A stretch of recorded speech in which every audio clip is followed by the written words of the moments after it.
여러분 안녕하십니까. 노동일입니다. 21대 첫 정기국회 예상대로 주요 현안과 쟁점 법안을 두고 여야가 첨예하게 대립하고 있습니다. 그중 하나가 바로 공수처 문제입니다. 특별감찰관 가동과 공수처장 후보 추천 등 앞뒤 순서를 두고 여야가 입장차가 큰데요.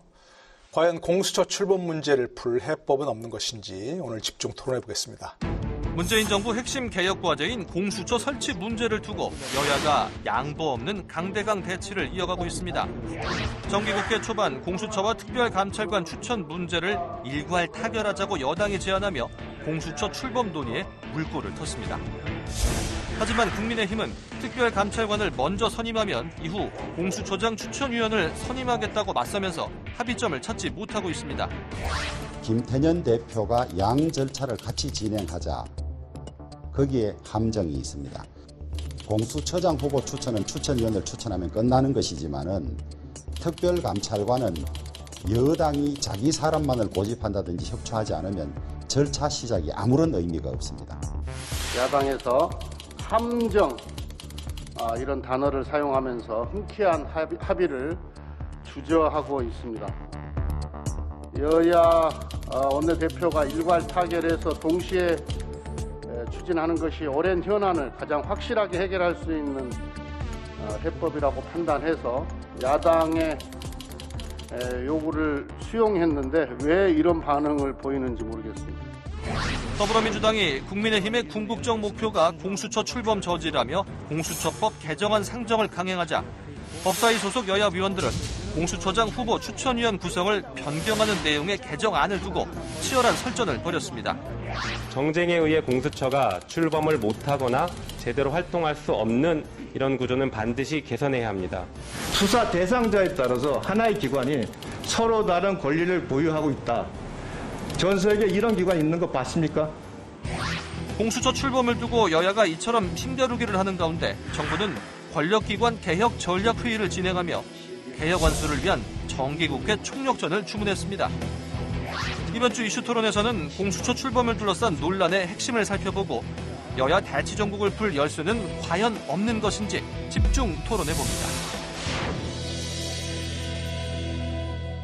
먼저 오늘 토론에 함께 하실 분들 소개합니다. 김승원 더불어민주당 의원 나오셨습니다. 네. 안녕하세요. 반갑습니다. 정조대왕의 그 효신과 개혁 정신이 살아있는 수원성에 있는 수원 장안 김승원입니다. 네, 반갑습니다. 수원 출신이시라고요. 네, 최형도 국민의힘 의원 소개하겠습니다.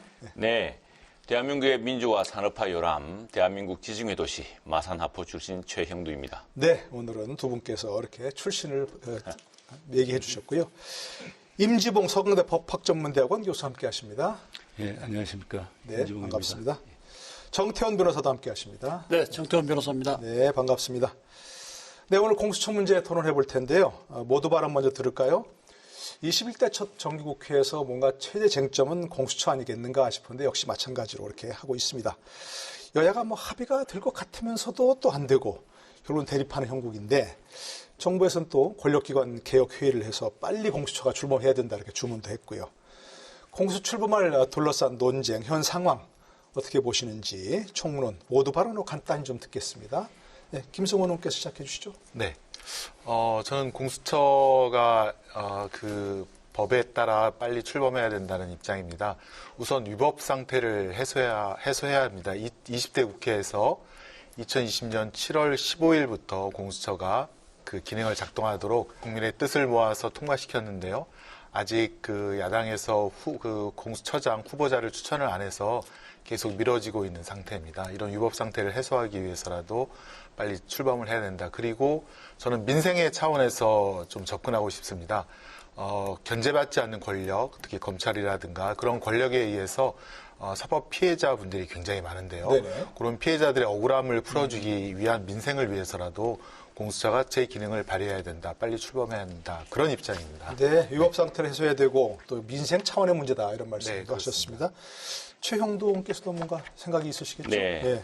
아마도 이 정부가 검찰에 단단히 맺힌 게 많아서 검찰을 좀 뒤집어 엎어야겠다는 생각으로 시작한 일인 걸로 알고 있습니다. 그런데 무엇이 중요한지 지금 이 시점에 지금 그 사이에 코로나 바이러스라는 팬데믹이라는 전대미문의 큰 역병이 지금 국민들을 생명과 안전을 위협하고 경제를 무너뜨리고 있습니다. 이런 상황에서 이 검찰개혁, 권력기관 개혁이 그렇게 중요한 것인지 국민들은 정말 궁금해합니다. 네. 이 검사나 판사 앞에서 보지 않은 국민들이 대부분입니다. 대부분의 선량한 국민들은 법 없이도 사는 사람들이고요.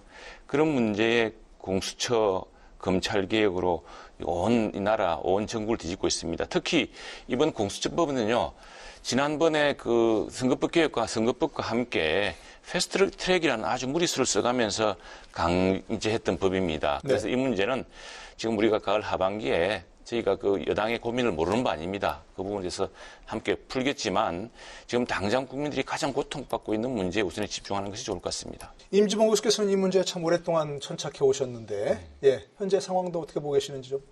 예, 공수처 논의는 참여연대가 1996년에 부패방지법의 한 내용으로 고위공직자 비리 수사처 설치를 입법 청원한 것이 시작이었고요. 23년 동안의 이제 노력 끝에 작년 12월 30일 날 공수처법이 국회를 통과하는 순간 다 됐다고 생각했습니다. 네. 그런데 1월 14일 날 공포하고 6개월 후인 그 7월 15일 날 발효된다라고 법에 규정이 되어 있습니다. 근데 발효 시점이 지금 2개월 넘게 지나고 있는 시점에서도 아직 공수처가 설치도 안 됐단 말이죠. 네. 그 야당이 그 공수처장 후보 추천위원회 위원을 추천하지 않아서입니다. 이것은 저는 좀 심하게 말하면 국회의 직무유기라고 생각합니다. 그리고 일관되게 70%, 80% 이상의 국민들이 공수처 설치를 지지해왔다는 측면에서 봤을 때 국회는 법을 지켜야 하는 입장에서라도 빨리 공수처를 출범시켜야 된다고 봅니다. 법은 하여튼 뭐 시행됐는데 네. 법을 지켜야 된다 이런 중요한 것은 그렇습니다. 이런 말씀이시고요. 정태원 변호사께서 이 문제 좀 생각하고 계시죠? 공수처는 수사 대상 일반 국민이 아닙니다. 전국의 대통령과 판사, 검사 등 약 7천 명입니다. 네. 따라서 일반 민생하고 직접 관계는 없고 다만 이 기관은 막강한 권력을 가지게 됩니다. 왜는가 하면 법원이나 검찰 그리고 장성급 장교, 군 장교까지 다 할 수 있는 것이기 때문에 가장 중요한 것이 이 권한 행사의 독립성 그리고 정치적 중립성입니다. 네. 그렇다고 한다면 이것이 이제 막 출범하는 데 있어서도 무조건 다수결로 밀어붙일 것은 아니고 그 조직과 구성 그리고 운영에 있어서 지금 말씀드린 정부에서의 독립성과 정치적 중립성을 확보할 수 있도록 그런 방향으로 나아가야 될 것으로 보입니다. 네, 그러니까 지금이라도 뭔가 좀 다듬어야 된다, 다듬을 필요가 있다 이런 말씀이신 것 같고요. 자, 공수처와 직접 관련된 문제는 아니지만 현재 그 워낙 정치적 현안이 되고 있기 때문에 추미애 장관 아들 문제 조금 얘기를 나눠보겠습니다. 특혜용 문제 쏠려 있는데 일단 뭐 검찰 개혁 이전에 뭔가 이 검찰을 현재 수사하고 있는 검찰 믿기 어려우니까 특검이나 뭐 특임 검사를 통해서 이 의혹부터 좀 해결해야 하지 않느냐는 게 이제 야당의 주장인 것 같습니다. 그렇죠? 네, 그렇습니다. 문제와 관련돼서 좀 검찰 개혁과 또 연관시켜서 또 어떤 주장을 하고 계시는지 야당에서는? 지금 사실 이 사건은 추미애 장관 본인도 이야기했지만 간단한 문제입니다. 추미애 장관 아들이 군무를 이탈했느냐 마느냐라는 이런 이제 신고가 이루어져 있기 때문에 그 신고를 해야 되는 것이고 형사소송법상 이런 고소고발 사건은 3개월 내에 처리가 되고 충분히 그 기록으로 가능한 사건이었습니다. 그런데 이 사건이 지금 우리가 문제 삼고 있는 이 검찰 개혁이라는 것이 과연 무엇이냐, 추미애 장관이 지마자말자 했던 검찰 인사가 이게 무엇이냐를 근본적인 의구심을 불러일으키는 사건으로 좀 번졌습니다. 네. 추미애 장관이 지난 1월 달에 첫 검찰 인사를 했을 때 당시에 대한변협회장을 지내셨던 5분의 중진 변호사 법조인 그리고 100여 명의 중견 법조인들이 이 사건을 두고서 살아있는 권력을 수사하는 권력 수사기구를 해체하기 위한 것이라고 이제 비난했습니다. 그런데 그 이후에 이 사건을 수사하던 동부지검, 서울 동부지검의 인사를 보니까 서울 동부지검의 지난 8월 동안 인사의 법칙은 간단했습니다. 이 수사를 뭉개면 영전, 이 수사를 하면 좌천 혹은 사표였습니다. 이건 뭐 딱 지금 인사표가 나와 있으니까 다 알 수 있는 이야기고요. 그래서 저희들 이야기는 추미애 장관도 아마 억울할 수 있습니다. 그리고 여권도 왜 이러냐 이럴 수 있는데 간단한 해법이 있습니다. 이렇게 수사가 꼬이면은 원래 이제 오얏나무 아래서는 각근도 고치지 말라 그러지 않습니까? 그런데 추미애 장관은 지금 여러 양태가 모자조차 여러 번 건드린 꼴이 되어 있습니다. 그렇기 때문에 오히려 이럴 경우에는 특임 검사라는 것이 네. 검사에 비례에 관한 문제지만 이 사건도 보면 동부지검이 조수에서 특정한 진술을 빼게 한다거나 또는 동부지검에 지금 지검장으로 가 계신 분이 이전에 대검 형사부장 할 때 이 사건에 대해서 병원에 진료 기록을 찾아보기 위한 영장 집행을 만류했다든가 네, 하는 네. 수사에 관한 의혹들이 있습니다. 그러니까 동부지검에 맡기기 맞습니다. 어렵다. 그래서 동부지검에 대해서 예. 동부지검에서 일어난 수사가 좀 여러 미심쩍은 점이 있기 때문에 이 부분을 깨끗하게 검찰총장이 네. 임명하는 검사나 또는 특별한 중립적인 검사가 임명해서 수사한다면 간단히 끝날 문제를 예, 예. 계속 키우고 있는 겁니다. 그래서 이것이야말로 살아있는 권력을 수사하던 검찰을 해체했던 추법무부 장관이 자신의 아들 문제의 수사에까지 너무 지나치게 관여한 거 아닌가라는 의혹으로 번진 상황입니다. 네, 민주당에서는 당연히 반론이 좀 있으실 것 같습니다. 네네. 그래서 예. 저는 군법무관으로 40개월 그 병역 의무를 다 했고요. 네. 특히 강원도 3군단이라고 하는 여러분들이 잘 알고 계시는 그 인제 가면 언제 오나 원통에서 인제 무사인데 원통 인제 네. 원통에서 이제 근무를 했는데 추 장관님 아들 사건을 이렇게 돌이켜 보면 그 아들이 수술을 받고 그다음에 회복이 아직 덜 되어서 개인 휴가를 4일을 더 연장했다는 것인데요. 제가 군 법무관 때 근데 탈령이죠. 국무이탈 사건에 비춰 보면 이 정도 사안은 사실은 저희 제가 군법무관 근무할 때도 근데 그 컴퓨터방에서 네, PC방에서 이제 오락하다가 늦는 병사라든가 네. 혹은 이제 그 차를 놓쳐서 그런 늦는 병사들이 있었는데 그 전방에서 고생하는 병사들을 전과자로 만드는 것보다는 그런 따끔하게 훈계를 주고 기소유예로 가볍게 처리를 하고 대신 징계 처분을 했던 그런 기억들이 많이 있습니다. 그러니까 이번 추 장관 아들 사건은 그 사건이 만약에 인정이 그러니까. 되더라도 혹시 국무이탈이 인정이 되더라도 기소유예 정도에 불과한 사안이라 이렇게 전국을 흔들 만한 그런 건 아니고요. 그다음에 지금 이제 결국에는 부대장의 명령, 휴가 명령 승인이 중요한데 그것은 제 경험에도 부대장이 휴가를 다녀와라 연장시켜 주겠다고 하면 그것이 법적 효력이 있기 때문에 그런 거에 대한 증언하는 많은 부대장들이 있지 않습니까? 담당 부대장들이. 그래서 이것을 더 이상 확대하거나 과장하는 것보다는 지금 이제 검찰 수사가 이제 다음 주면은 결론을 낸다는 보도를 봤습니다. 그래서 차분하게 검찰 수사 결과를 기다려보는 게 일단은 사실관계는 검찰 수사를 기다려봐야 된다. 예, 그렇습니다. 의혹을 제기하지 말고. 네, 그렇습니다. 예, 어떤 두 분께서도 좀 잠깐 의문点있으면 예, 저도 검사 출신으로서 이 사건 수사를 지켜보면 참 부끄럽고 한심하기 짝이 없다는 생각이 듭니다. 사실 추 장관 아들 그 미복귀에 관해서 이것이 법령 위반인지 아닌지는 밝혀진 바가 없습니다. 사실관계에서 다투어지고 있으니까 결국 그것을 밝힐 책임은 검사들한테 있는데 검사들이 계속 제 느낌은 열심히 수사를 안 하고 있다. 그럼 그렇게 돼서 그 피해는 추 장관 본인에게도 가고 있고 국민들 입장에서 또 고발자 입장에서는 이게 덮어주려고 하는 것이 아니냐 하는 그런 의혹을 받고 있거든요. 그래서 이렇게 해서는 안 됩니다. 철저히 조사를 해서 이것이 법 위반이면 법 위반이다. 법 위반은 아니다. 그다음에 도덕적인 문제나 정책적인 문제가 있으면 그거는 이제 추 장관이나 또 다 정계에서 논할 일이고 검찰이 할 일은 특히 자기 장관의 아들을 수사하는 게 사실 심정이 쉽지는 않습니다. 이럴 때일수록 원칙으로 돌아와서 묵묵히 수사를 해서 국민들에게 사실관계를 밝히고 그다음 판단은 국민과 정계에서 할 일이지 검사들이 미리 지레짐작을 해가지고 또 판단을 해서 이렇게 수사를 지연하는 건 참 부끄러운 일입니다. 지금이라도 정신 바짝 차려서 열심히 조사해서 추 장관한테도 억울하지 않게 하고 의혹도 없게 철저히 밝히는 것이 수사 검사들의 임무입니다. 추미애 장관 본인도 이거 간단한 사건이라고 얘기했는데 빨리 밝히는 게 필요하다는 그런 말씀이시겠죠. 어떤 이견은 없으시겠죠. 교수님께서도 좀 소회를 좀 잠깐 해주시면. 예, 저는 우선 추미애 장관 아들 군 특혜 의혹과 지금 공수처 처장 후보 추천위원회 위원 추천이 무슨 연결점이 있는지를 묻고 싶습니다. 그런 건 아니고요. 어떤 현재 현안이 할 일은 하고 또 예. 추미애 장관 아들 군 의혹이 있으면 이걸 파헤치고 그러면 되지.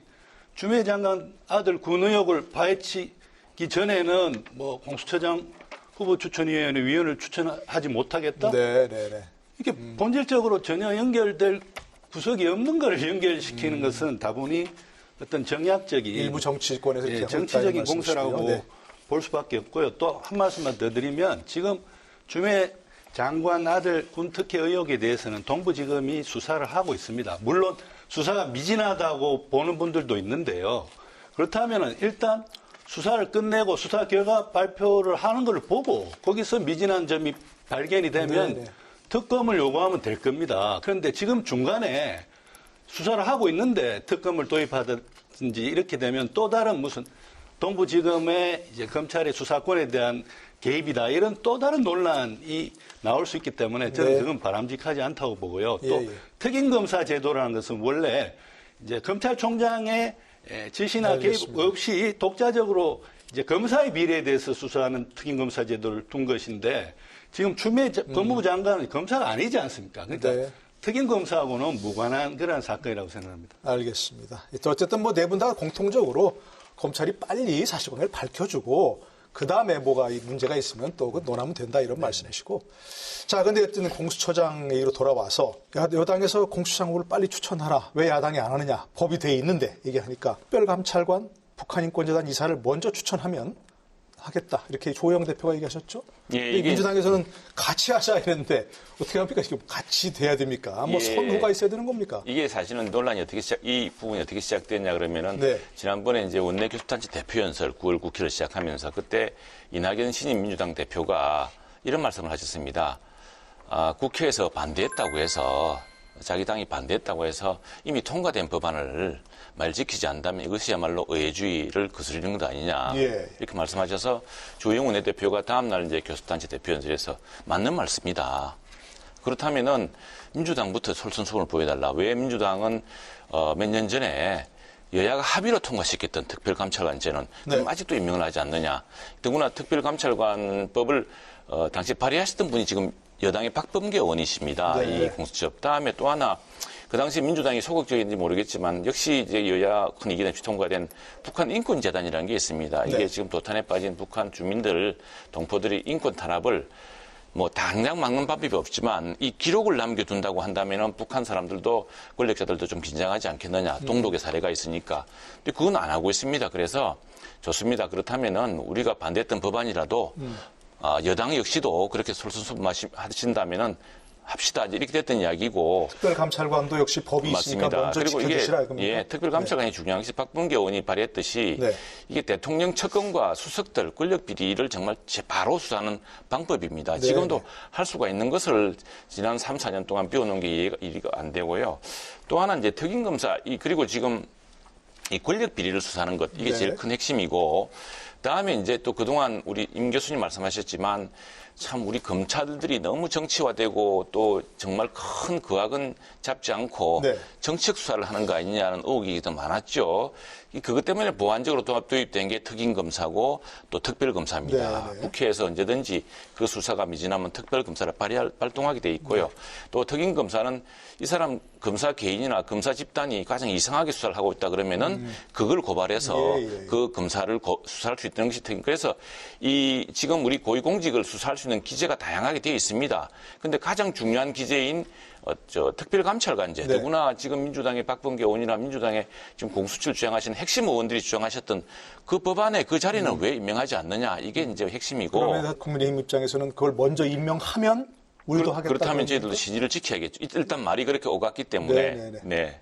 일단 아니, 특별감찰관 왜냐면은 여당 의원이 말씀하시는 걸 우리 네, 여당 네. 대표가 받았지 않습니까? 좋은 네. 말씀이다. 네. 그러면 여당부터 네. 뭐 반대했거나 당시에 쟀지만 지금은 상황에 따라서 안 채우고 있는 자리부터 채워주시라. 그러면 우리 여러 논란이 있겠지만 네. 그 정말 전통이라는 걸 또 만들어가는 거 알겠습니다. 아니겠느냐. 예. 그건 어떻게 순서가 그렇게 되면 좀 되겠습니까? 네, 어떻게 우선 특별감찰관이 아직 임명 안 된 이유에 대해서 좀 말씀을 드리면 네.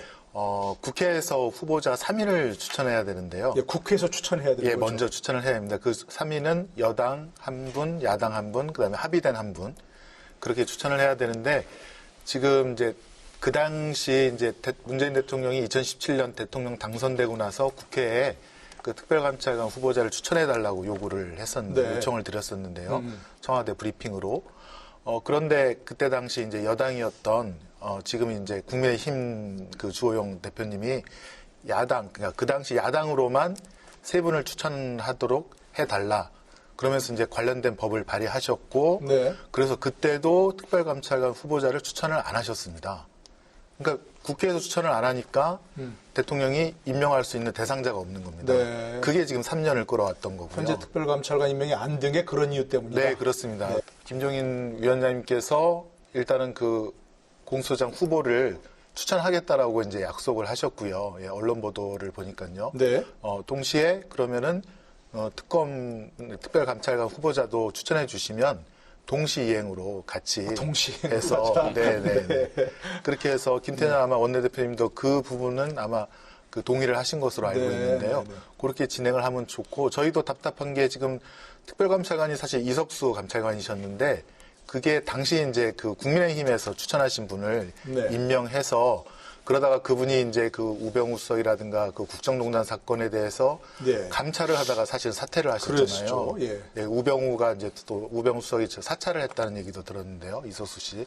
아마 그런 트라우마가 있으셨는가 그 후보자 추천하는 데 있어서 좀 굉장히 좀 그 소극적이다. 그래서 그 상태를 해소해 주시면 아까도 말씀드린 동시행으로 해서 같이 함께 협치로 나갈 수 있지 않을까. 동시행 그러니까 많이 듣긴 들은 얘기인데 어떻게 그게 좀 될까요? 특별감찰관은 우리가 계속 주장해온 바이기 때문에 그걸 우리가 지금 망설일 이유는 하나도 없습니다. 예, 그러니까 동시행 가능하다? 동시에 지금 만일 적극적 의사를 보이면은 이미 여야 원내대표가 말로 스스로 이렇게 주고받은 게 있기 때문에 그걸 지금 뒤집기는 어렵게 되어 있습니다. 그거 좀 뭐 어렵지 않을 것 같은데. 그러니까 이 정당 간의 정치적 협상에 의해서 그런 결론을 내리시는 거야 국민들로서는 찬성이죠. 근데 사실 이제 그 공수처가 생기면 특별감찰관은 필요 없지 않냐 그렇게 생각할 수 있는데 서로 기능이 좀 다릅니다.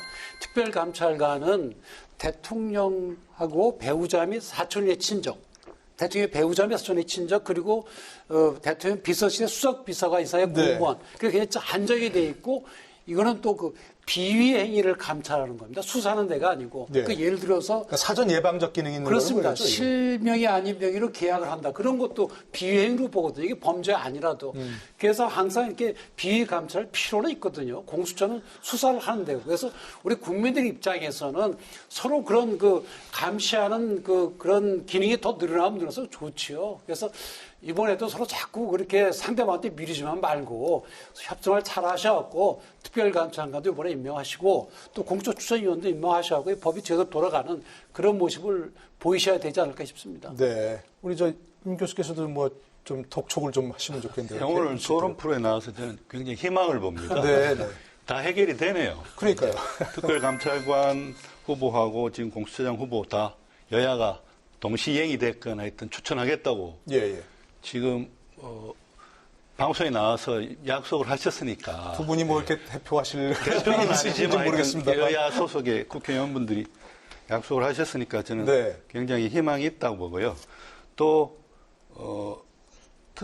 특별감찰관제에 대해서 시청자 여러분들의 이해를 돕기 위해서 좀 짧게 말씀하시면 드리면 이것이 이제 대통령 친인척 비리 또 청와대 고위공직자들의 비리가 이제 문제가 되자 이제 이게 법으로 통과된 것은 박근혜 정부 때입니다. 그렇습니다. 박범계 의원 이 발의를 하긴 했는데요.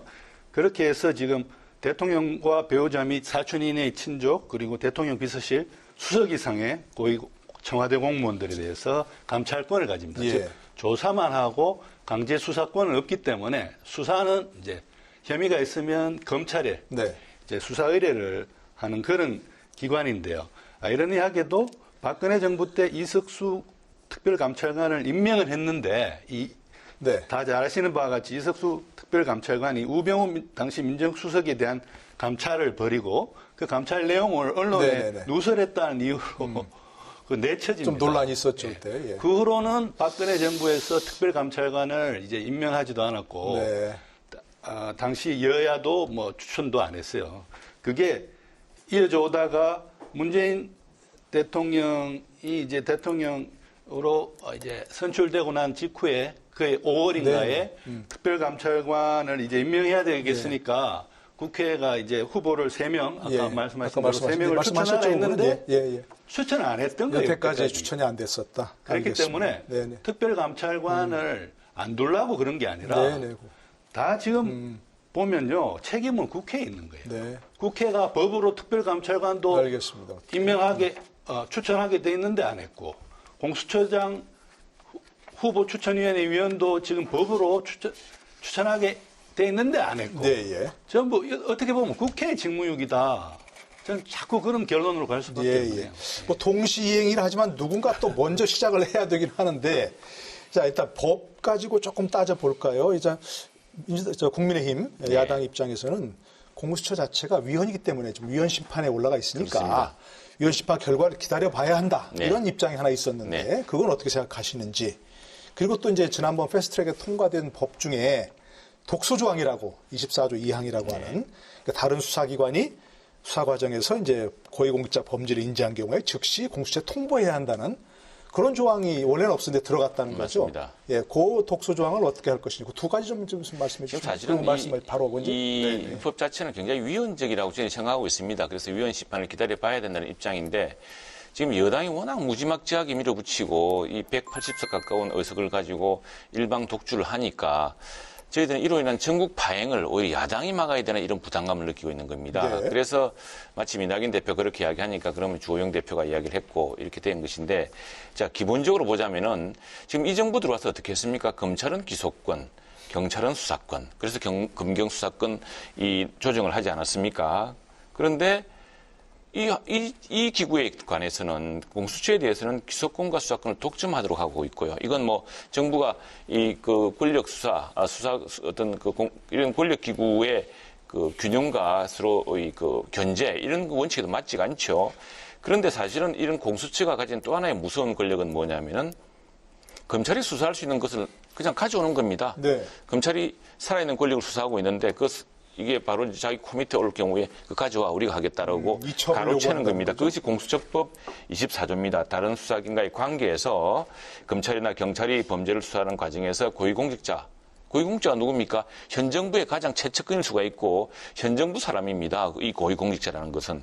그 사람 수사는 대통령 직속기관 맡겠다고 하는 것은 이거 자체가 굉장히 문명국가에서는 있을 수 없는 체크 앤 밸런스에서 벗어나는 겁니다. 그래서 이게 이제 저희들은 위헌 심판 대상이고 위헌 결정이 날 것으로 지금 보고 있습니다만 지금 뭐 민주당에서 이거 안 하면은 180석 힘을 동원해서 온통 전국을 또 파행시킬 이런 조짐이니까 저희들도 고민이 깊죠. 그렇지만 원칙은 분명합니다. 그래서 지금 여당 원내대표가 있으니까 그렇다면 우리로서 중요한 또 다른 북한인권재단 이사 문제 또 특별감찰관제를 통해서 이걸 균형을 맞춰보자는 것이고. 그러니까 일단 위헌 심판을 기다려보자는 입장은 아니라는 거 현재로서는? 지금 기다리는 게 원론이죠. 원론인데 네. 워낙 밀어붙이니까 이쪽에 지금 모든 걸 다 제쳐놓고 지금 할 태세 아닙니까? 네, 지금 네. 여당에서. 그리고 이 여당 분들이 얼마나 이 독주가 무서운지 나라나 국민의 안녕이나 행복이나 이 지금 당장의 큰 것보다는 당장 자기들이 설정한 목표를 향해 달려가는 것이 벼랑 끝으로 달려가는 것처럼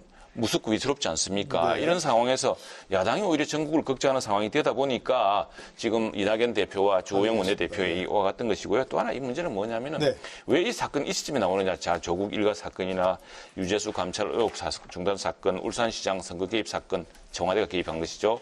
이런 사건을 검찰이 수사를 하고 있을 때 이걸 중단시키기 위해서 지금 이걸 빨리 도입하려고 하고 있다는 의심이 일반적인 겁니다. 이 기강이라는 게 뭡니까? 기강이라는 것은 살아있는 권력을 정확히 일벌백계함으로써 기강이 잡히는 겁니다. 이게 뭐 온통 모든 사람을 수사하는 그런 공안 정국, 공안 분위기라는 것이 성공한 적도 없고 이것은 공포 통치지 그것이 법치가 아닙니다. 기강을 세우려면은 바로 지금 검찰이 하던 가장 살아있는 권력을 가장 정확하게 함으로써 여타 그 권력 기구들이 긴장하게 하고 기강을 잡도록 하는 이런 방식을 이루어져야죠. 지금 이건 목적과 수단이 전치된 것이고 정말 괴물 같은 법입니다. 위헌성 이런 독소 조항 문제 이런 지적이 나오는데 그건 어떻게 보시는지?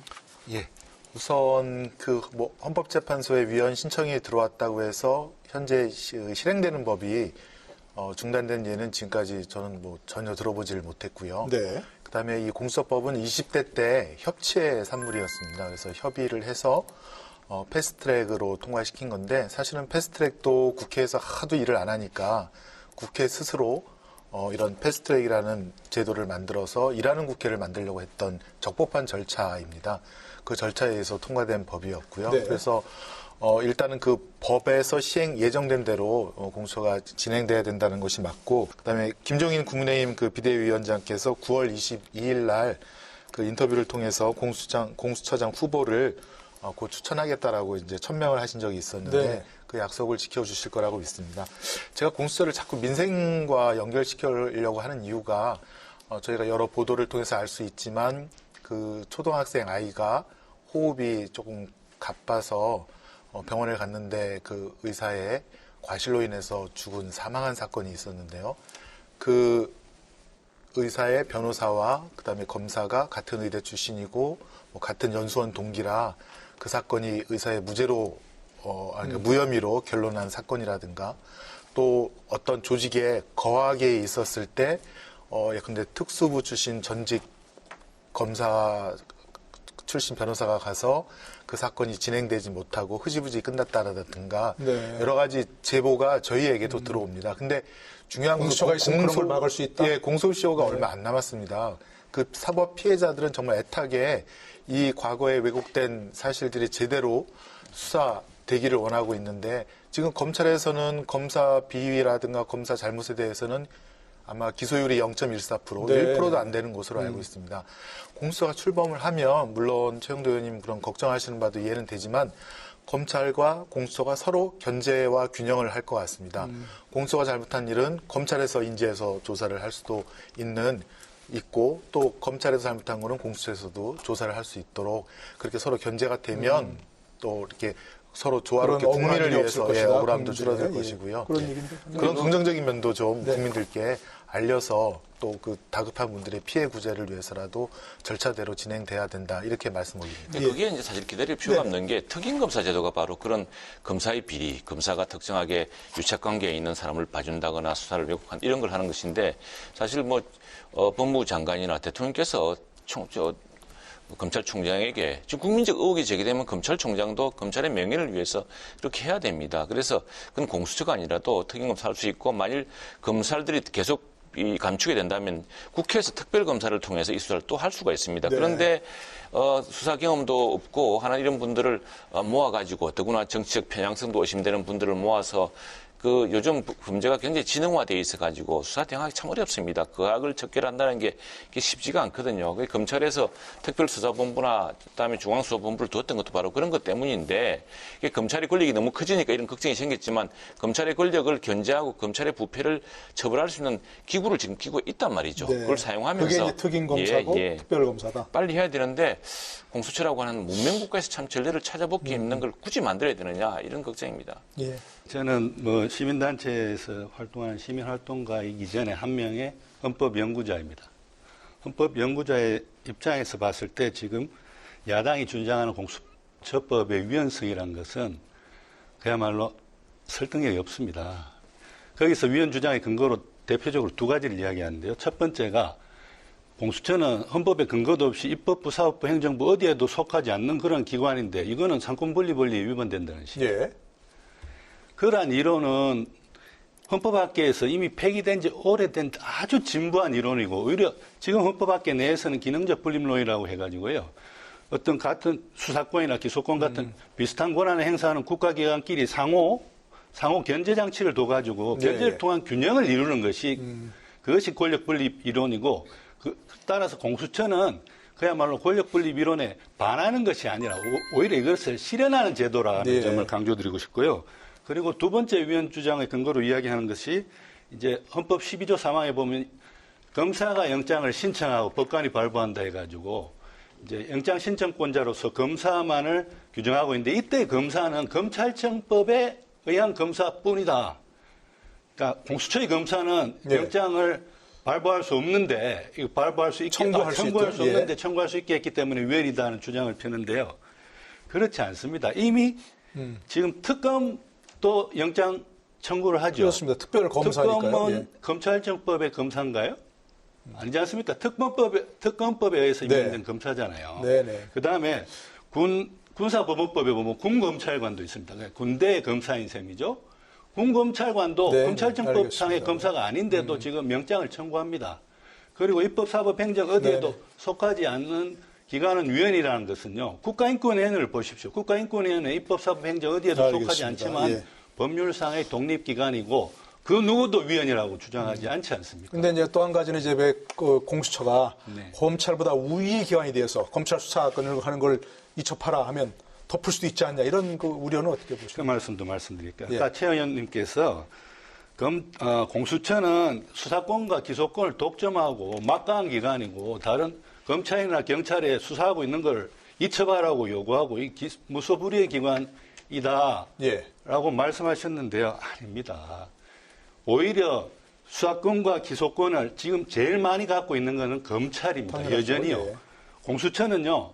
일부 고위공직자들에 대해서 수사권을 가지고 있고 기소권도 공수처법 협상 과정에서 수사를 하는 고위공직자 전부가 아니라 네. 고위공직자 중에 판사, 검사, 경무관급 이상의 경찰 경찰, 공무원에 예. 대해서만 공수처의 기소권을 줍니다.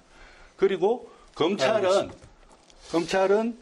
거의 모든 이제 공무원들에 대해서 수사를 하고 기소를 할 수 있습니다. 특히 개정검찰청법에 네, 예. 보면 경찰의 직무에 관한 범죄가 아니라 그냥 경찰이 범죄면 그게 어떤 범죄라도 다 이제 검찰이 수사하고 기소할 예, 수 있게 예. 돼 있거든요.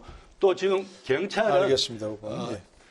1차 수사 종결권을 가지고 있고요. 그러니까 지금 설계가 잘 돼 있는 겁니다. 오히려 견제와 균형을 이룰 수 있는 그럼요. 것이다. 수사권이라는 걸 예. 하나를 가지고 지금 공수처, 검찰, 또 경찰이 서로 물고 물리면서 상호 견제하게 네, 해서 그러한 알겠습니다. 형사 절차 과정에서 그 국민의 인권이 침해되는 것을 막기 위한 그러한 제도라고 오히려 저는 수사기관끼리 생각합니다. 견제한다. 저는 그 공수처가 이렇게 그 고위공직자 범죄를 독점적으로 사실상 수사할 수 있도록 해놓은 이 규정은 상당히 위험한 것으로 봅니다. 왜 그런가 하면 공수처법 24조 2항에 따르면 다른 수사기관이 수사하는 과정에서 고위공직자 범죄 인지한 경우에는 즉시 수사처에 통보를 해야 되고 공수처에 통보해야 된다고. 예, 그다음에 사항에 보면 통보를 받은 처장은 이거 수사 개시 여부를 해신해야 한다 이렇게 돼 있거든요. 실질적으로 이제 공수처가 다른 수사기관, 경찰이건 검찰이 수사하는 거를 통보 받을 때 자기가 할자를 정하는데 이거는 왜 위험한가 하면 이제 공수처가 25명 이내로 되어 있으니까 아주 작은 기관이다 이렇게 생각하시는 분들이 있는데 제 근무할 때 경험에 의하면 25명 정도면 똘똘 뭉칠 수 있는 그런 조직입니다. 검사 그리고 숫자가? 그렇습니다. 검사 숫자가. 그리고 검사 정원이 우리 전국에 2,292명이고 법관이 3,124명입니다. 2018년 현재.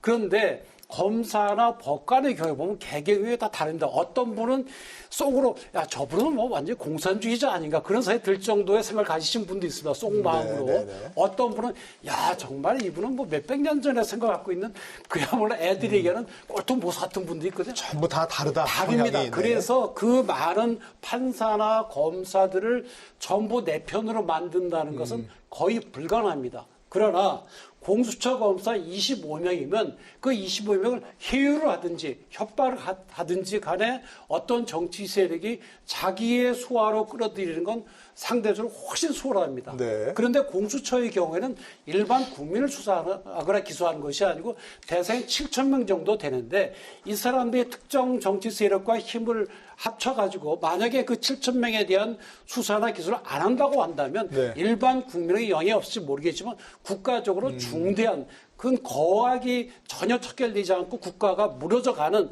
그런 위험이 있습니다. 수사를 특정하게 하는 것도 문제지만 오히려 안 하는 게 더 그렇습니다. 문제입니다. 그래서 저희 개인적인 생각은 우리 국민들 입장에서는 이런 부패에 관해서는 여러 기관들이 수사를 하고 감시하고 네. 하되 그 순서만 조절해 주면 되거든요. 근데 이것처럼 공수처만 다 한다고 하면 공수처가 입을 닫아버리면 끝이거든요. 네. 그래서 이거는 굉장히 위험하고 지난번 법 만들 때도 들어가니 안 들어가니 굉장히 말이 많았던 걸로 보이는데 이번에 법을 개정한다고 한다면 제 개인적인 생각은 24조 2항과 4항에 공수처가 독점적으로 한다는 부분은 개정이 필요하다고 생각을 합니다. 혹시 맞습니다. 제가 말씀 부탁드릴게요. 첨언 잠깐 하시고 왜냐하면 드리겠습니다. 저 교수님께서 하신 말씀과 연장해서 예. 그래서 이제 말씀하셨다시피 이 수사의 그 수사 권력 또 이런 권력의 분립 경쟁이 참 현대 헌법의 기본 말씀하셨는데 근데 이제 이 공수처법의 문제는 뭐냐면 고위공직자는 독점적으로 공수처가 할 수 있게 되는 겁니다. 왜냐하면 수사를 다 독점하니까요. 근데 이게 고위공직자가 누굽니까? 고위공직자가 국민의 일부고 국민 관계없다고 하지만 고위공직자는 바로 대통령의 사람입니다. 고위공직이 가까울수록 대통령이 최측근이고 대통령이 제일 임명한 사람이죠. 그 사람의 권력이 더 큰 것이고 이 나라를 움직이는 사람 아니겠습니까? 그러면 이 고위공직에 대해서 지금 우리 변호사님 말씀하셨다시피 다양한 수사기관이 그 비리를 척결하고 한다면은 훨씬 더 투명해지겠죠. 그런데 대통령의 최측근 사람들, 고위공직자들을 대통령이 임명한 공수처장, 이게 딜레마죠. 그러면 수사가 한정되고 수사가 경쟁이 없어지고 수사가 불투명, 수사가 임의로 되겠죠. 그래서 사실 공수처법을 도입할 때 여당이나 정부에서, 청와대에서도 그런 그 약점을 알기 때문에 야당한테 그러면 공수처장 임명할 때는 철저히 중립적인 사람으로 하겠다라고 해서 공수처 임명을 야당에게 비토권을 주었던 겁니다. 추천위원 2명을 할 수도 있고 또 공수처 임명할 때 공수처는 위원 7명 중에 6명이 찬성하는 사람으로 했죠. 그러니까 그 스스로가 이 법을 알 때 안 겁니다. 이건 그 고위공직자 수사를 독점하는 것인 만큼 그 대통령의 사람을 수사하는 사람들인 만큼 그 수사 최고 책임자는 정말 중립적인 사람으로 임명토록 하겠다라고 당시에 법에 약속했던 거거든요. 근데 이제 지금 약속해놓고 지금 그걸 뺏겼다는 겁니다. 야당이 이제 안 해준다는 핑계로 비토권을 뺏겼다는 것이고 그래서 스스로 지금 모순을 저지르고 있죠. 일단은 현재로서는 이게 가능하다. 행사하시라고요, 비토권. 야당 위원을 추천하시면 2명이 지금 7명의 이 위원인 공수처장 후보 추천위원회에 들어가서 후보를 선출하려면 6명 이상이 찬성해야 되기 때문에 2명이 반대하는 인사는 공수처장 후보도 될 수 없습니다. 그러면 위원회를 구성해놓고 안에 들어가서 야당이 정말 그 중립적인 인사가 공수처장이 될 수 있도록 그렇게 힘쓰셔야 되는데 현재 법대로 하면 되지 않냐? 법대로 하면 되는데 왜 그런 기회가 있음에도 불구하고 아예 위원 추천 자체를 보이콧 하시냐고요. 지금 그 사이에 사정 변경이 있지 않습니까? 나라의 그 긴급한 현안이 바뀌었고 또 하나 지난번 할 때 사실 완전히 저희들은 배제했고요. 또 하나 이제 여당 대표가 새로 되셔서 그런 제안을 하셨기 때문에 좋다 그럼 전향적으로 풀자. 그러면은 이전에 지금 여당이 당시에 발의했던 법안으로 했던 법부터 그러면은 자 권력 견제 기구로 채워 나가자 이런 이야기를 하는 겁니다. 지금 야당분들 입장은 아마 지금 검찰이라든가 사법 권력 기관이 국민에 대해서 굉장히 잘하고 있다라는 전제를 깔고 계신 것 같습니다. 근데 이제 저희가 보시면 알겠지만 검찰의 그 선택적 수사라고 하죠. 그 윤석열 총장의 장모라든가 그에 대해서 수많은 고소 고발이 있었는데 아직까지 진행이 안 됐다가 이제 겨우 이제 하게 된 사건이라든가 또 이명박 전 대통령 BBK 사건. 본인이 BBK 설립했다는 영상이 있었음에도 불구하고 무혐의로 되었다가 10여 년 만에 다시 바로잡은 이런 결과라든가 사실 검찰이 지금 우리 국민들에게 또 일부 정치검찰이겠죠. 국민들에게 상당히 그 정의롭지 못한 행위를 한 것은 반성을 해야 되고 또 특임검사도 선택적으로 수사를 해왔지 않냐? 그렇습니다. 특임검사도 지금 10여 차례 정도 있어 왔는데 국민들의 의혹을 시원하게 해주지는 못했습니다. 그러한 그 과거에 잘못이 있었기 때문에 그에 대한 반성, 대안으로서 그럼 공수처를 마련해서 그래서 검찰과 상호 견제와 균형을 통해서 서로 진실에 가까운 서로 조심하면서 서로 조심스럽게 권한을 행사해서 진실을 밝혀내는 그런 구도를 만든 것이 20대 국회에 합치된 뜻이었다고 봅니다. 네, 뭐 보충적으로 말씀하시겠습니다. 아까 공수처가 너무 무소불위의 권력기관이 된다. 고위공직자 범죄와 관련해서는 이제 사건을 독점하기 때문이다. 또 뭐 사건 이첩까지 요구할 수 있어서 더더욱 그렇다라고 말씀하셨고 또 공수처 검사들이 25명이기 때문에 이 사람들은 어떤 한 세력에 의해서 일사불란하게 움직일 수 있어서 위험하다 하셨는데요. 그럼 제가 물어볼게요. 처음에 법무부 내 법무검찰개혁위원회에서 공수처의 규모를요. 수사관까지 해서 한 130명 정도의 규모의 공수처 모델을 제시했습니다. 그랬더니 그때 일각에서 뭐라고 반대했느냐. 공수처가 인원이 많고 이게 정말 메머드급의 권력기관이 돼서 안 된다라고 그랬어요. 그래가지고 법 협상 과정에서 이게 검사 25명, 수사관 40명 합쳐서 65명 네. 5명 이내의 기관으로 축소된 것입니다. 축소해 놓으니까 또 지금 와서는 25명은 한 세력에 의해서 일사불란하게 움직이기 때문에 안 된다. 그럼 네. 어떻게 하라는 건지 아니, 제가 얘기하면 저는- 반문 드리고 싶고요. 아니, 또- 공수처는 무슨 뭐 무소불위의 권력기관이고 왜 고위공직자들을 수사하니까요. 그리고 판사, 검사, 경무관급 이상의 경찰은 기소까지 하니까요. 예. 그런데 공수처장, 차장, 공수처 검사, 공수처 수사관, 공수처 행정직원까지 모두 다 검찰의 감시망에 있습니다. 그들이 만약에 직무집행과 관련해서 권한을 오남용하고 그래서 수사권이나 기소권을 남용한다든지 혹은 덮어지기식 수사를 한다든지 이러면 다 검찰에 의해서 수사를 받고 기소될 수 있는 거예요. 이런 네, 식으로 네. 검찰과 공수처는 서로 감시하면서 네. 이렇게 상호 견제가 견제를 되는 하기 거다? 때문에 그런 우려는 안 하셔도 된다는 알겠습니다. 말씀을 예. 드립니다. 아니, 제가 드린 말씀은 25명으로 줄어든 것이 무슨 뭐 당에서 뭐 해서 한 걸로 보는데 그건 전 아는 바가 없고 개인적인 소개를 분명히 말씀드린 거고요. 네. 정치적인 주장으로 이렇게 해석을 하시면 곤란합니다. 제가 정치인도 과거에 그러니까 정치인도 아니고 들어보세요. 너무 크게 그러니까 해도 안 된다는 잠깐만요. 거예요. 예, 들어보세요. 그러니까 알겠습니다. 자꾸 제가 무슨 뭐 정치인입니까? 저 말씀하시는 개인적인 의견이 그런 우려가 이제 별로 가당치 않다 이런 그러니까 말씀인데. 제 의견은 공수처라는 것이 가장 중요한 것이 권한 행사의 독립성과 정책 중립성인데 그런 문제가 있으니 우리가 특히 그 점에 주의를 해야 된다. 특히 그래서 경쟁을 시켜야 된다. 더더군다나 검찰의 경우에 수사권 조정을 통했고 실질적으로 앞으로 수사할 거리가 별로 없어지거든요. 기소만 다라는 거 아닙니까? 그쪽 방향으로 가게 되면 공수처만이 실제로 고위공직자를 수사하게 되는데 과연 그것이 우리가 타당하겠냐 제도적으로 볼 때 그렇게 보여야 된다는 예, 것이지 예. 무슨 뭐 어떤 뭐 모르겠습니다. 그 어쨌든- 국민의힘에서 그 하셨는지 그것까지는 모르겠는데 그 정치적으로 보실 건 아닙니다. 네. 제도로 봐야 됩니다. 알겠습니다. 그러면 제가 하나만 질문을 드릴게요. 정 변호사님 보실 때 공수처의 적정한 규모는 공수처 검사만 해서 몇 명 정도라고 생각하십니까? 글쎄, 그건 뭐 제가 뭐 따로 연구를 한 바가 없기 때문에 그 숫자가 중요한 것이 아니라 권한행사의 독립성과 정책 중립성이 예, 중요한 거예요. 거기에 알겠습니다. 비춰봐서 그런 말씀이겠죠. 문제가 예. 있으면 본질이 늘리건 이제- 줄이건 해야 되는 것이죠. 알겠습니다. 그렇게 기본적으로 그건 이런 것 같습니다. 그러니까 우리가 직업공무원제를 두는 것은 직업공무원의 직업공무원 윤리에 따른 안정성 그리고 이것은 한 정권에 휘둘리지 않은 그런 내부의 견제, 다양성이라는 게 있는 것인데 반해서 이렇게 정치적인 그 정치로 결정된 기구 아니겠습니까? 이 기구에 대한 편중성의 위험은 항상 있는 것이죠. 그렇기 때문에 이제 그 비토권이라든가 이런 것들 처음에 야당에게 약속했던 것이고요. 알겠습니다. 그런 것들을 일단, 걱정하는 예, 겁니다. 그건 우려가 제기될 수 있다 네, 이런 네, 말씀이신데, 자 지금 이제 민주당에서 여러 의원들께서 개정안을 냈습니다. 죠 이낙연 대표께서 뭐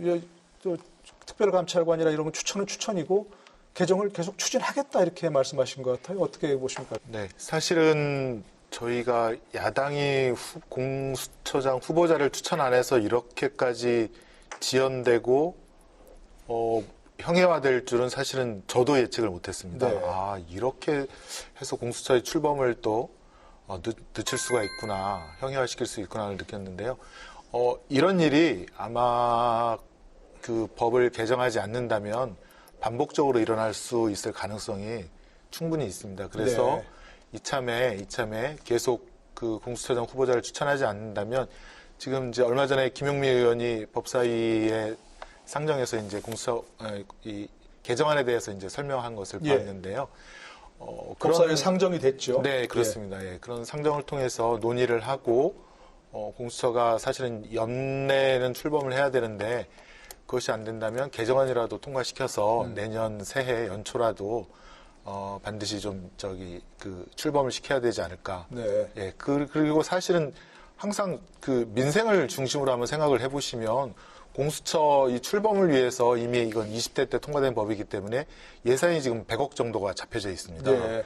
근데 이 100억이 좀 국민들의 귀한 세금인데 불용이라고 아직 써보지도 못하고 네. 계속 묶여져 있고 사실은 빨리 국민들에게 이게 국민들을 위해서 사용이 되어서 국민들을 위한 기구가 탄생이 돼야 되는데 지금 예산 그런 그 무용론, 낭비 이런 문제도 있고요. 예. 네, 그런 면도 좀 생각을 해주셔서 원칙대로 법대로 예, 그 합의된 대로 꼭 이렇게 시행이 되었으면. 솔직히 야당의 고민이 있습니다. 이게 네. 왜냐하면 지난번에 워낙 무지막지한 모습을 봐가지고 이 피해가 고스란히 국민들한테 돌아간다는 게 지금 야당의 고민입니다. 그래서 사실 우리 야당 지지자들이나 저희들 내부에서도 이게 위헌이 분명하고 대통령의 사람들을 수사하는 걸 대통령이 자기가 임명한 사람으로 자지우지하겠다는 법을 어떻게 방치하느냐, 너 바보냐.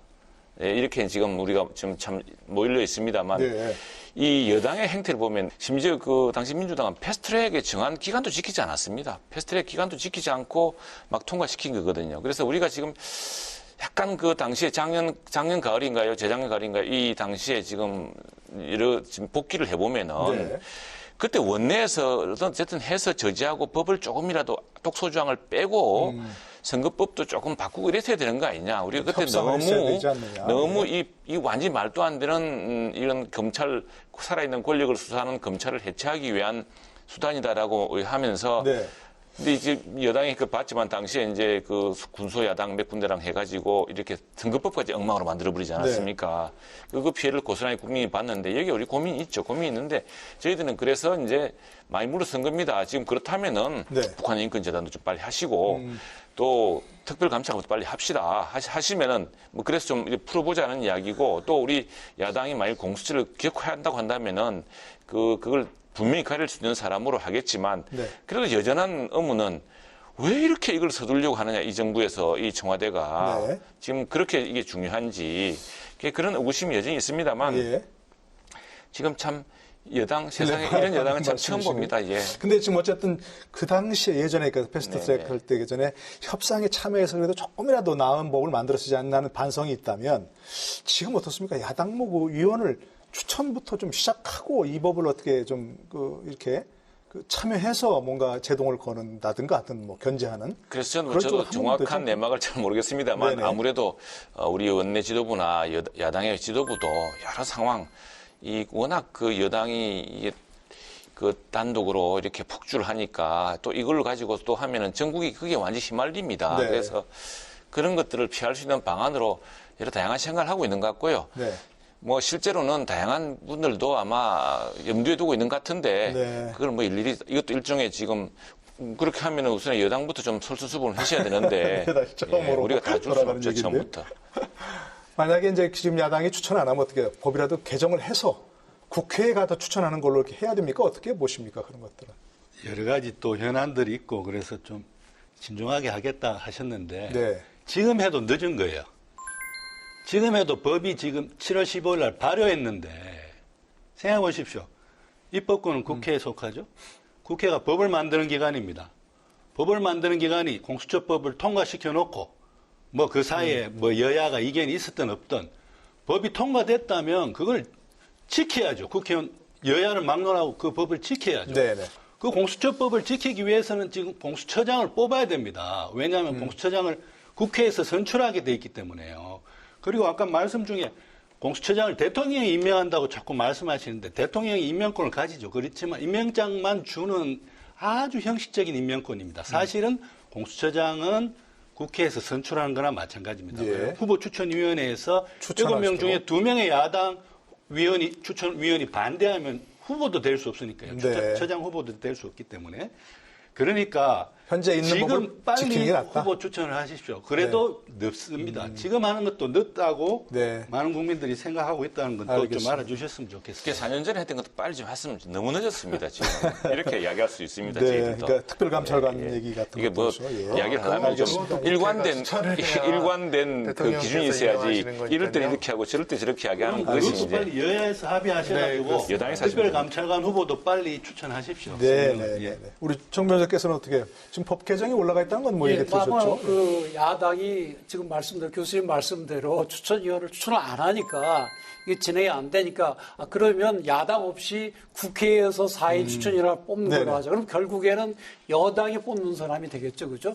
뭐 그렇게 되는데 그렇게 되면 이제 뭐 조속히 그 법 집행은 되겠지만 문제는 그것이 과연 우리 그 민주주의 원리에 맞는지 의회 원리에 맞는지에 관한 생각하고 고민할 수밖에 없거든요. 다수결로 하면 통과는 되겠지만 다수결이라는 게 상호 토론하고 해가지고 좋은 결론에 이를 때 다수결하는 거 아닙니까? 그런 점에서 시행은 할 수가 있겠지만 상당히 불행한 그런 결론일 걸로 보이고 협상을 하셔서 이 합리적인 결론 내는 게 맞는 두 분 의원 말씀 들어보면 뭐 이렇게 쉽게 뭐 어렵지 않게 풀릴 수도 있을 것 같은 생각이 드는데 지도부의 생각은 어떤지 잘 모르겠습니다. 어쨌든 공수처 출범 또 다른 검찰개혁 그 외에도 다른 민생 현안이 많으니까 이 문제가 조금 잘 풀렸으면 좋겠다 생각이 드는데요. 오늘 마무리 발언 이 관련해서 꼭 강조하고 싶으신 말씀 한 30초씩만 듣겠습니다. 임지봉 교수님께서 먼저 시작해 주실까요?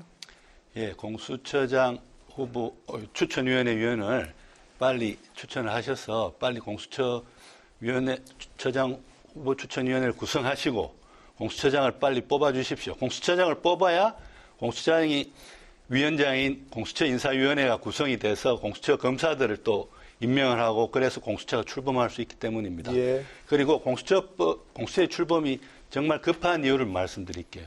왜냐하면 지금 검경수사권 조정에 의해서 경찰이 수사 종결권을 가지게 됐습니다. 그러면 경찰의 권한이 비대해진 거잖아요. 그렇죠. 그 경찰의 고위직 경찰 공무원들을 감시할 수 있는 공수처가 만들어져야 되는 거예요. 검찰개혁 법안들도 마찬가지입니다. 검찰이 지금 직접 수사권의 범위를 축소했지만 가지고 있잖아요. 그거는 공수처가 생긴다는 전제로 해서 검찰의 직접 수사권의 범위를 정한 것이기 때문에 이 검찰개혁, 경찰개혁을 위한 법안들이 시너지 효과를 내기 위해서는 그 법들이 다 공수처 설치를 전제로 만든 것들이기 때문에 공수처가 하루빨리 도입이 돼야 검찰개혁과 경찰개혁도 완성이 되어 갈 수 있다고 생각합니다. 알겠습니다. 정태현 변호사께서 오늘 마무리 발언 부탁드립니다. 이 제도는 한 번 만들어지면 참 없어지기가 힘듭니다. 조직 자체에 이제 생존력이 생기기 때문에요.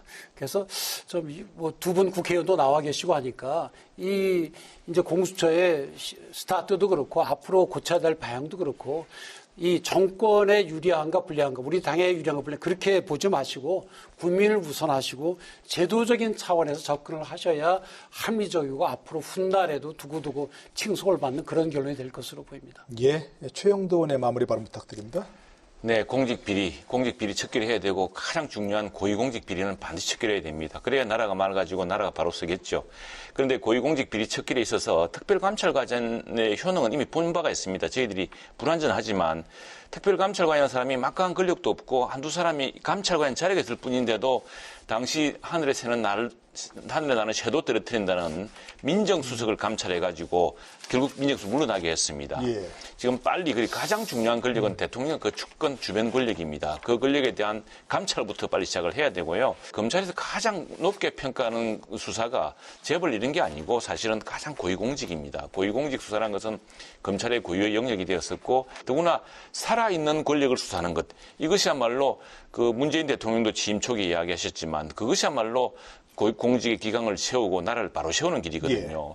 바로 그 기능을 할 수 있도록 해야 되는데 이건 거꾸로 검찰이 하는 살아있는 권력 수사를 빼앗고 가로막고 바로 대통령의 사람에 대한 수사를 대통령이 임명하는 아주 정치적으로 의심받는 그 기관장이 한다는 것 자체가 지금 국민들한테 큰 오히려 피해로 돌아갈 것이다. 저는 이렇게 생각합니다. 알겠습니다. 김성원 의원 마무리 발언 부탁드리겠습니다. 특별감찰관은 지금 현 야당인 그 주호영 원내대표님이 2017년 11월에 바로 요 발의안인데요. 야당으로만 그 특별감찰관 후보자를 추천해서 임명하도록 하겠다. 이것 때문에 지금 야당이 추천을 안 해서 3년 동안 지지부진했던 것이고요. 2020년 4월 15일 총선에서 만약에 야당이 압승을 거두었다면, 아니면 다수당이 되었다면 공수처법 더 빨리 통과를 시켰을 것 같습니다. 당연히 그래서 그 입장에 따라서 변동이 있으시면 안 된다.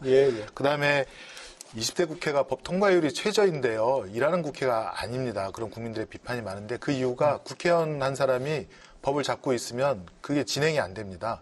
그래서 사실은 이제 토론에 의해서 소수분들의 의견은 존중해야 되지만 결국에는 서로 협의가 안 될 때는 어떤 표결에 의한 실행 그런 것도 원칙적으로 존중받아야 되지 않는가 그런 말씀을 드리고 싶습니다. 알겠습니다. 오늘 함께해 주신 네 분 감사드립니다. 수고 많으셨습니다. 고맙습니다. 고맙습니다. 여야 간 갈등이 깊어지면서 정기국회 순항을 예단할 수 없는 상황인데요. 조금 있으면 추석 연휴가 이어지고 그에 따라서 코로나19 감염 확산에 대한 걱정도 커지고 있지요. 모쪼록 모두가 조금이나마 편안한 명절을 줄 수 있도록 정치권이 협력 방안을 모색해서 속도를 내줬으면 좋겠습니다. 오늘 이슈 토론 여기까지입니다. 여러분 고맙습니다.